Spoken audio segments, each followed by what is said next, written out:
meio de pessoa, 40 anos no deserto, com maná. Todo santo dia, a hora que eles acordavam, tinha o maná à disposição deles. Eles não plantavam, mas colhiam. Agora a pergunta que eu faço: por que é que Deus então não mandou maná no Egito? Alguém poderia dizer, porque lá no Egito eles tinham panela de carne, de pepino, de cebola, conversa fiada. Isso eles disseram quando ficaram incrédulos. Mas lá eles eram escravos. Eles comiam o resto que os egípcios comiam. E Deus não mandou o maná lá, sabe por quê? Porque eles estavam no Egito. E Egito simboliza o mundo.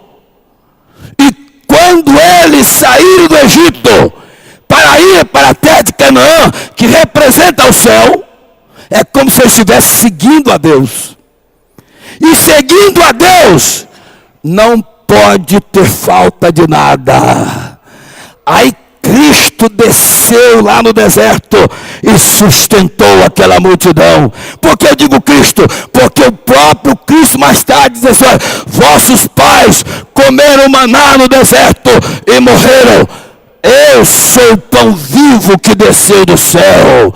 Olha, observe bem, eles comeram a figura de Cristo, mas por ser incrédulo, eles morreram. Mas Cristo é superior ao maná, porque Ele é a realidade representada no maná.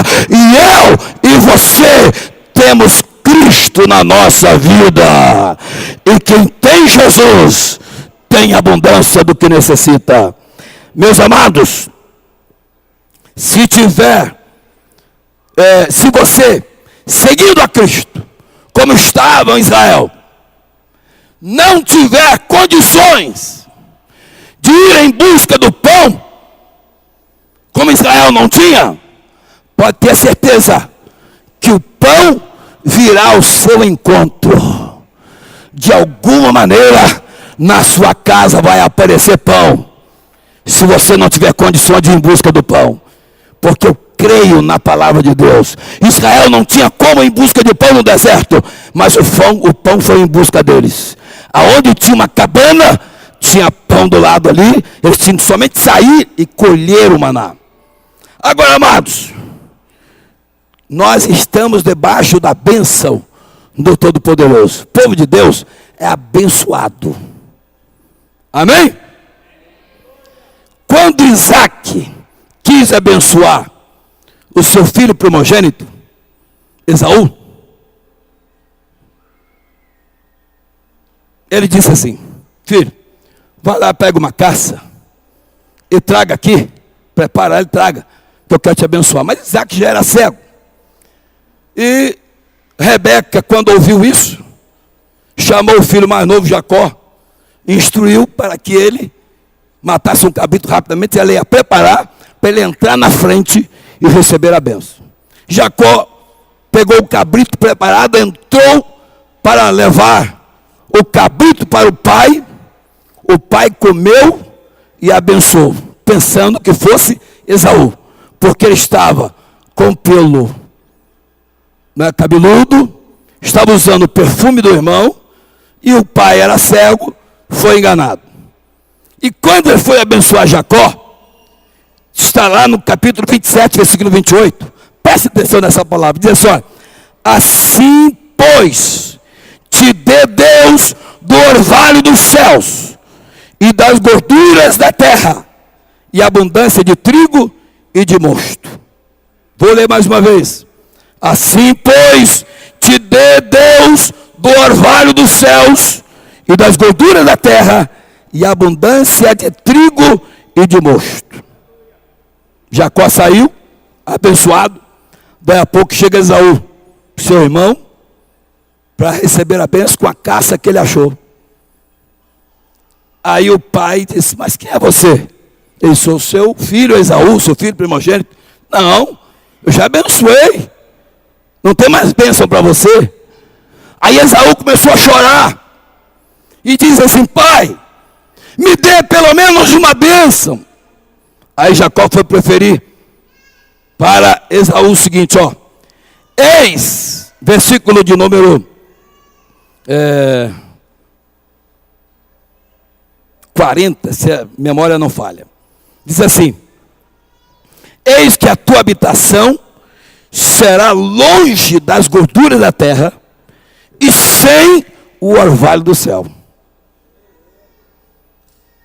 Isso é uma bênção ou uma maldição? Porque na verdade, quando Deus abençoou a Jacó, usou a boca do seu pai Isaque, dizendo: assim pois te dê Deus do orvalho dos céus e das gorduras da terra, e abundância de trigo e de mosto. Significa que a bênção se caracteriza primeiro com o orvalho dos céus e depois com as gorduras da terra. Embora vivemos primeiro na terra para depois morar no céu, enquanto aqui na terra precisamos primeiro da bênção do céu e depois a bênção da terra. Por isso que crente não pode ser materialista. O crente é espiritual, porque a bênção material vem depois da bênção espiritual. Por isso que ser seguidor de Jesus vale a pena, porque são os crentes espirituais que adoram a Jesus, e quando menos espera, são surpreendidos com bênçãos materiais. Sabe por que isso? Porque Deus começa sempre na vida dos seus seguidores de cima para baixo. Você observa que o primeiro versículo da Bíblia diz assim: olha, no princípio criou Deus primeiro os céus e depois a terra. E esse princípio, ele está estabelecido em todos os atos divinos. Primeiro no céu, depois na terra. Significa que a vida espiritual primeiro, depois a material. A vida eterna primeiro, depois a vida temporal. A vida eterna, realmente, primeiro e depois a nossa peregrinação aqui. A alma, primeiro, depois o corpo. A cura da alma, primeiro, depois a cura do corpo. A salvação, primeiro, depois as bênçãos materiais. A maldição se caracteriza estando primeiro longe das gorduras da terra e sem o orvalho do céu. Eu quero que você dê um glória a Deus. Sabe por quê? Porque sobre a sua vida, que é seguidor de Jesus, e a vida da sua família, está caindo o orvalho do céu. Deus está regando a sua casa para fazer fluir as gorduras da terra. Você primeiro se deleita em Deus. Diz a Bíblia: deleita-te também no Senhor, concederá o que deseja o teu coração. Meus amados, estou encerrando, mas eu quero dizer para os irmãos que seguir a Jesus tem recompensa. Não vou poder terminar a mensagem devido ao tempo, mas eu quero encerrar aqui dizendo: seguir a Jesus tem recompensa. Não há ninguém que siga Jesus fielmente e tenha alguma coisa para reclamar de Jesus ou da vida que tem com Ele.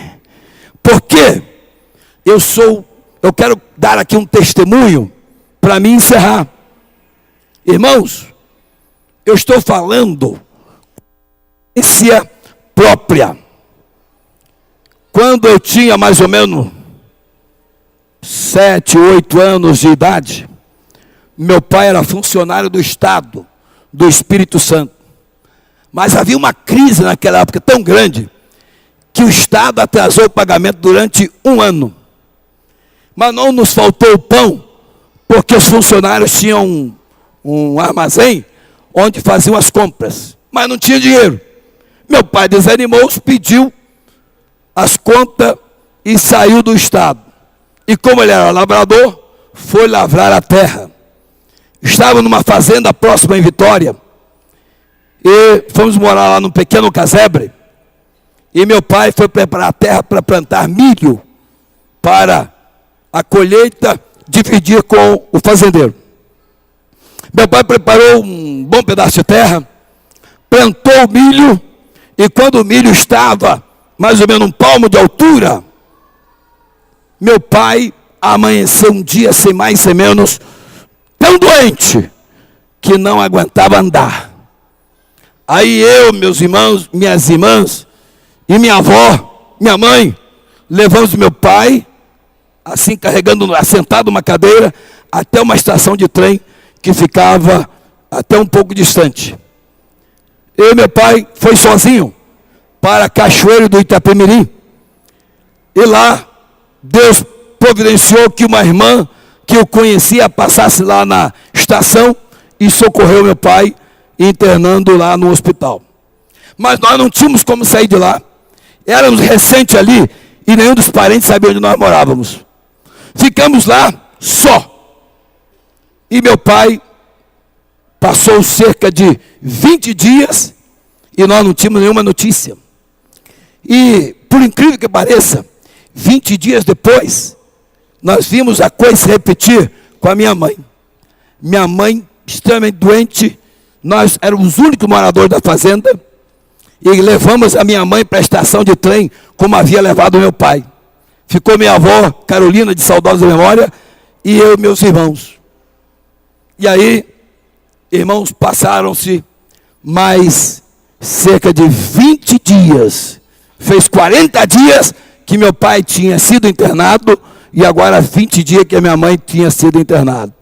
Aí a minha avó Carolina, num culto doméstico à noite, ela pegou uma lata onde se guardava o fubá para fazer a polenta, e ela trouxe aquela vasilha e disse assim para nós: filhos, vamos orar, porque já fazem 40 dias que seu pai está internado e não temos notícia. E a única alimentação que temos é esta. E esses olhos que estão vendo os irmãos, olharam na lata e viu que tinha meia lata de fubá. No dia seguinte a minha avó fez o almoço e fez a janta. Segundo dia, almoço e janta. Terceiro, quarto, quinto, sexto, sétimo. 18 dias. 18 dias depois, eu estava no quintal e ouvi um barulho. Era meu pai que chegava com um saco de compra nas costas. Aí os olhos encheram de lágrima, a saudade era muito grande. Meu pai chegou lá na salinha, colocou o saco lá no chão, levantou a mão, fez uma oração agradecendo a Deus.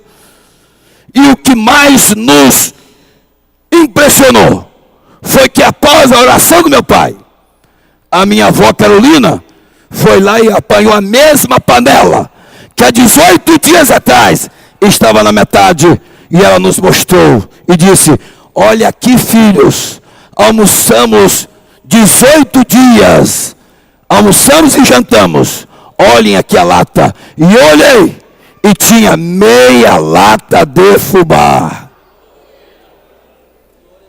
Eu sou prova de que vale a pena ser fiel a Deus. Deus cuida do seu povo. Recentemente um irmão me testemunhou, um pregador inclusive. Ele disse: pastor, passei uma crise muito grande, a ponto de não ter dinheiro para comprar o gás. E o gás acabou. E a minha esposa chegou e disse: olha, não tem gás para fazer a comida. E eu disse: eu também não tenho dinheiro. E eu não tive outra alternativa, disse ele, de impor as minhas mãos sobre o bujão de gás e pedir a Deus que não deixasse faltar o gás. Aí a esposa foi lá e ligou o fogão, o fogo acendeu e permaneceu aceso por mais 2 meses. Sabe por quê? Porque nada pode faltar aos seguidores fiéis do Senhor Jesus Cristo. Eu quero te convidar para que você entenda uma coisa. Na matemática, existem 4 operações: subtrair, dividir, somar e multiplicar. Não é verdade? Quando você vai ser seguidor de Cristo, você faz uma operação, subtração. Jesus diz: se alguém quiser vir após mim, o que tem que fazer? Renuncie-se a si mesmo. Você tem que subtrair o seu próprio ego, a sua própria vontade, para seguir a Jesus. Mas depois que você passa a ser seguidor de Jesus, você esqueça da operação de subtração, porque só vai ficar as outras três: dividir, somar e multiplicar. Dividir porque você vai ter abundância. Somar porque quem divide recebe mais. E multiplicar porque Deus não depende de nada para multiplicar tudo. A matemática de Deus é diferente da nossa matemática. Se a gente multiplicar 5 vezes 0, o resultado é 0. 1 milhão vezes 0 vai ser 0. Mas se Deus multiplicar 0 vezes 0, pode dar um resultado que ninguém pode contar. Assim foi com Abraão. Abraão já era avançado em idade, não tinha condição de ter filho, 0 em Abraão. Sara, sua mulher, é estéril, e além disso, já havia passado a época de dar à luz, 0 em Sara. Mas um dia Deus fez a multiplicação de 0 vezes 0, e disse para ele: olha, a sua descendência será como as estrelas do céu e como a areia que está na praia do mar. Sabe por quê? Porque Deus, quando quer multiplicar, Ele não precisa de ter nada na mão, porque o único que pode trazer tudo do nada se chama Deus, o Todo-Poderoso, a quem nós servimos. Então entrega o teu caminho ao Senhor, confia nele, e o mais Ele tudo fará. Se você quer ter vida abundante, se você está preocupado, se você precisa de mais fé, eu te convido rapidamente para sair do seu lugar e vir aqui à frente, porque Deus cuida do seu povo, e eu gostaria de orar por você, encerrando aqui a minha mensagem. Se você deseja receber a bênção da multiplicação, da soma, se você deseja ter para dividir, se você quer ter uma vida abundante e uma vida tranquila em Cristo Jesus, desloque do seu lugar e venha até a frente, porque nós vamos orar em seu favor. Pode vir. Irmãos, nós estamos na casa de Deus. Desculpe o tempo que eu passei um pouquinho, mas é porque eu já peguei já com a hora meio avançada, e eu extrapolei aqui o horário. Mas eu precisava de trazer essa mensagem, porque Deus colocou no meu coração, e eu tenho certeza que tem corações aqui que vão sair daqui tranquilizados. Tem gente aqui que vai sair daqui feliz, alegre, edificado, com fé, tendo a certeza de que a empresa pode até falir, mas Deus jamais vai falir. Deus, no banco divino, não quebra. Amém? Pode vir, estamos esperando você chegar aqui. Para chegar um pouquinho mais à frente, irmão. Aqui do altar é lugar de bênção. Aqui é lugar de multiplicação. Aqui é lugar de glória. Aqui é lugar onde se entra vazio e sai cheio. Entra triste e sai alegre. Entra doente e sai sarado. Aqui é lugar de milagre. Pode ver, estou esperando para que nós possamos orar. A Bíblia diz: confia no Senhor, entrega o teu caminho ao Senhor. Diz a Bíblia: descanse no Senhor, fique tranquilo. As coisas podem estar como se tivesse faltando o brilho do sol, mas o sol vai raiar sobre a sua vida, em nome de Jesus. Vamos orar? Podemos orar, pastor? Você quer orar?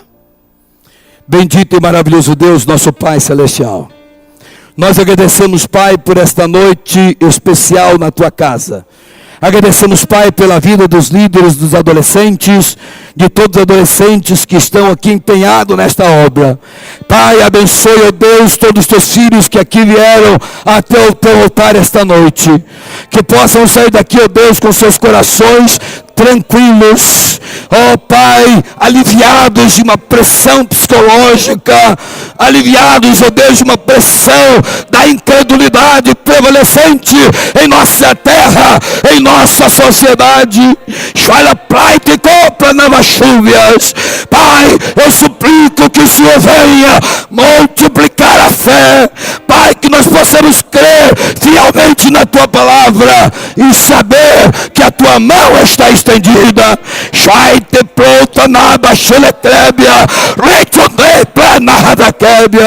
Pai, toque em cada vida, em cada coração aqui esta noite. Edifica-nos na Tua palavra, enche as nossas vasilhas, dá-nos a Tua bênção. É o que pedimos, Pai, agradecidos no precioso, eterno e glorioso nome de nosso bem-amado Senhor e Salvador Jesus Cristo. Amém. Queremos agradecer aos líderes dos adolescentes pelo convite, ao Lucas, irmão Eude, irmão Felipe e irmão Danilo. Que Deus possa abençoar e fazê-los prósperos ministerialmente. Quem tem Jesus tem tudo. Quem não tem, não tem nada. Mas quem tem Jesus Cristo, no céu já tem morada. Aleluia, glória a Jesus. Meus irmãos, que o Senhor possa continuar abençoando as nossas vidas, cada um dos irmãos que estiveram adorando ao Senhor nessa noite. Obrigado pela paciência dos irmãos. Estamos na presença do Senhor. E coisa boa é esta, né? Mas as horas passam rapidamente mesmo. Um aviso para os nossos diáconos. Nosso pastor Levi está pedindo para os diáconos cooperadores sentarem aqui à nossa direita para uma rápida reunião. Também os líderes, todos os irmãos responsáveis pelos departamentos da nossa igreja. Também, irmãos, reforçando o aviso do nosso pastor, haverá aqui a oportunidade para todos os irmãos que desejarem se candidatar aí nas próximas eleições. E esta votação será feita por nós, irmãos, membros aqui da sede, viu? Não somente pelos obreiros, mas por toda a igreja, em um dia que tivermos aqui a maioria dos irmãos.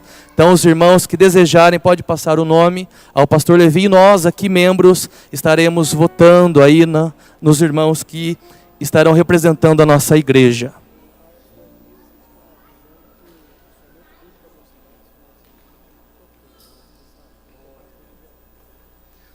Nosso irmão maestro Elias está avisando que somente os músicos que ensaiaram para o congresso estarão tocando. Os demais estão liberados. Glória a Deus. Felipe, dá um aviso aqui. Irmãos, nesse final de semana a gente tem um grande evento aqui, o Congresso dos Jovens, Almadicli. Vai começar na quinta-feira, quinta, sexta, sábado e domingo. Estão todos convidados para este evento, amém?